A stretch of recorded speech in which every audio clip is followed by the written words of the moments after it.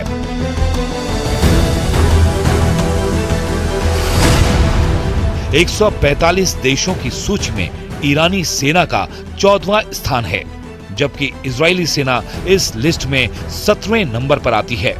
अगर सैनिकों की संख्या की बात की जाए तो ईरान के पास 6,10,000 सैनिक हैं, वहीं इजराइल के पास 1,70,000। लेकिन ईरान की हवाई ताकत कमजोर है। ईरान के पास कुल 551 एयरक्राफ्ट हैं, तो इजराइल के पास 612 एयरक्राफ्ट हैं। ईरानी सेना रैंकिंग के मामले में भले ही इजराइल से आगे हो, लेकिन जमीन पर वो कमजोर ही नजर आती है। कुछ महीनों पहले ईरान ने जब इजराइल पर हमला किया था तो उसकी 99% मिसाइलों को आयरन डोम ने हवा में ही इंटरसेप्ट कर दिया था। ईरान ने इजराइल पर तब 300 मिसाइल, रॉकेट और ड्रोन दागे थे, लेकिन इससे इजराइल को कोई बड़ा नुकसान नहीं हुआ था।